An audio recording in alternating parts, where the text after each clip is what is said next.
Procter & Gamble is reportedly closer to selling as many as 100 brands. And among the iconic household names on the chopping block, everything from Duracell batteries to Ivory soap. With more on this, branding expert Karen Post. Karen, welcome to the show. Good to see you. I was shocked to see that Ivory was one of the brands they're talking about, because this has been such a fundamental product for the company. 135 years old. They gave it to the Union Army during the war with the Confederacy.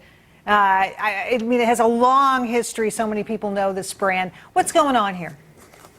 Yeah, you know, it's sad. And as a branding professional, Procter & Gamble really was the pioneer in branding. This was their first product that they launched to consumers.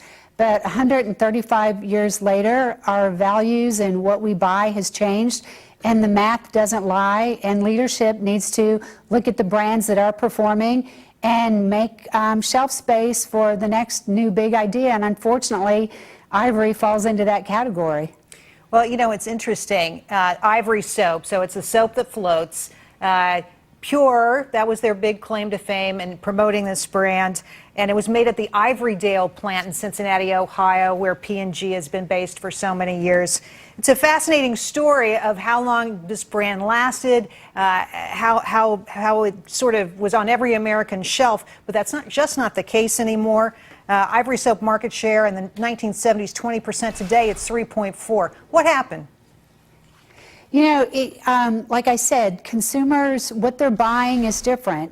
They're buying products with new technology. You know, years ago, the floating soap was a great thing. Today, it's not what you throw in your cart, what makes you look young, what your kids are screaming for. And if, you know, they shaped the soap like a smartphone, maybe they'd be selling more. You know, there's categories for athletes, for different minorities.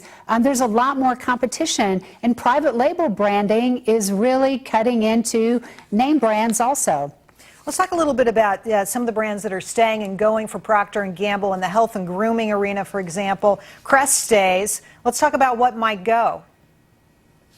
Well, I understand they're keeping their shaving line, and I think what's important to look at, they've got like 100 brands, and they're going to try to get it down to 70 or 80. Many of their brands compete with each other. So as all companies look at their resources, you know, what are you going to spend your money on? To compete against yourself, or to create the next new big idea and to open up shelf space for those new categories and new products? So in beauty, it's not just Ivory that's going. Nice and Easy, the hair color, may go. These are things that people have seen promoted on TV for decades and decades. Yeah, and Aussie, I believe, is also questionable. The mouthwash, batteries. You know, again, they look at the numbers. They can see what people are buying.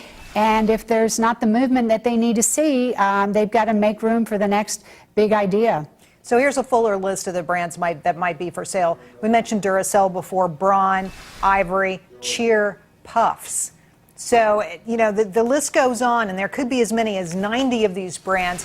Will this make the company more effective in your view by trimming these brands, focusing on the ones that matter, the ones that are actually bringing home the bacon?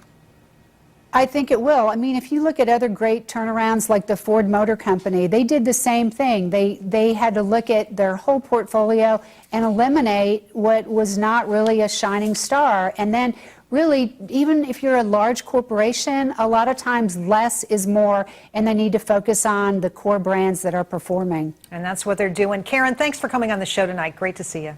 Great to be here. Thanks.